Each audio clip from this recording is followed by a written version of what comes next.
We're here na sa Starbucks na pinipilahan daw. So, tingnan natin bakit pinipilahan daw to. So, ayan. Ayan ang aking mga kasama. Ayun. Pagkatapos nga pala naming mag-park, ay may binigay na ticket ang security guard. At ang paalala niya ay 2 hours lang pala kami pwede mag-stay sa loob. Nung una ay napaisip kami dahil sa pila pa lang ay ubos na ang oras mo. Tapos 2 oras lang kayo mag-i-stay. Yun pala ay ipe-present mo ang ticket mo kapag naka-order ka na. Kapag nakabayad ka na, saka pa lang mag-i-start ang counting ng 2 hours na pag-i-stay nyo. At ang sabi pa ng security guard ay kahit lumagpas ka ng 1 minute ay 300 pesos ang babayaran mo sa parking. Biro mo yun, ang mahal ng parking. Kung sa bagay ay maganda naman ang naisip nila dahil ang iba ay talagang nagtatagal na mag-stay sa loob ng store. Dahil free wifi nga, halos doon na nag-opisina.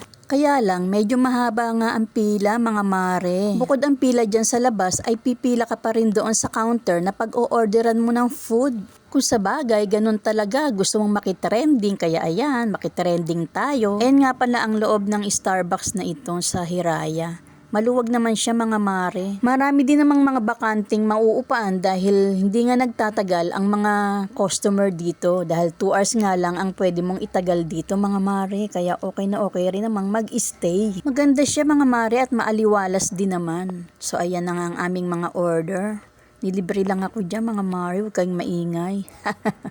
At syempre, bago nga kami kumain, hindi mawawala ang picture-picture. So, ayan. Video-video at picture-picture. And nga palang pwesto namin ay tanaw na tawnaw ang Taal Lake, mga mare. Kaya mamaya, lalabas ako upang videohan yung Taal Lake na iyan. Kaya tara na ating videohan, mga mare. So, ayan na nga.